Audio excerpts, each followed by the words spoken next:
Nous sommes pratiquement au dernier virage.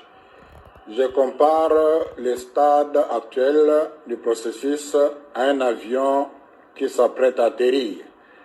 Et l'atterrissage est une étape du vol qui demande trop d'attention du pilote et de l'équipage, aussi de la tour de contrôle, et qui demande une grande connexion entre l'équipage et la tour de contrôle.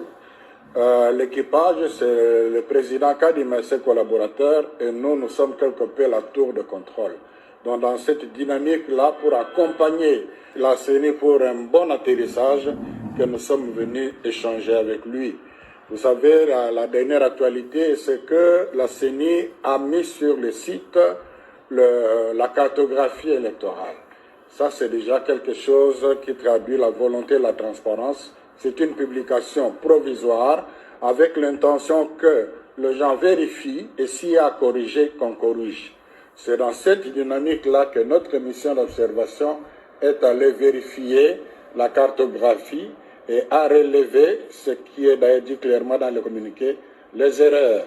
Les erreurs qui, du reste, a été reconnues, identifiées par la CENI avant même qu'on communique, il semble. Nous félicitons nos observateurs d'avoir fait un bon travail.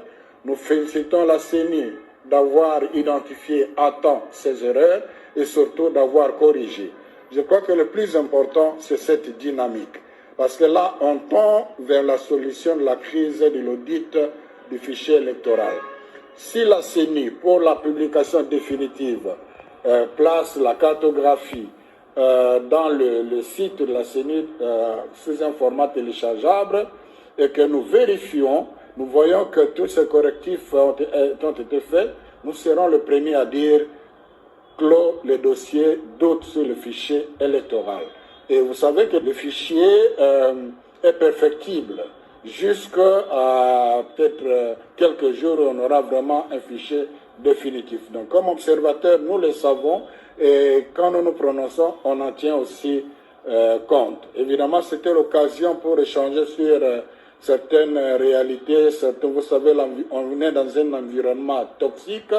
Vous communiquez, on vous interprète autrement, ainsi de suite. Là, par exemple, on a parlé aussi de la question parce qu'il y en a, on raconte que la CENI a commencé à enrôler de nouveau les gens, ceux qui n'avaient pas de carte, parce qu'ils remplissent le formulaire. Là, je viens d'apprendre qu'il y a distingué entre le F01 et le F06. Le F01, c'est le formulaire qu'on remplit quand on est enrôlé. Mais quand on perd la carte, on vient remplir, c'est autre chose. Donc, ce n'est pas un deuxième enrôlement.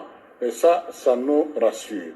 Donc, en conclusion, nous avons levé une bonne option. Désormais, la CENI s'engage à être transparent et à être ouvert. Nous allons travailler, on n'a même pas besoin de trop de communiquer, travailler avec elle et jusqu'à ce qu'elle va afficher publiquement. Et puis, nous allons constater qu'en toute responsabilité, parce que nous avons besoin de bonnes élections. Et pour le reste, nous avons réitéré la recommandation qui, du reste, est déjà prise en compte par la CENI, l'affichage bureau de vote par bureau de vote. Et ils nous ont rassuré aussi qu'ils vont être proactifs pour les observateurs. Donc, je crois que sur cette note, il y a de quoi être apaisé.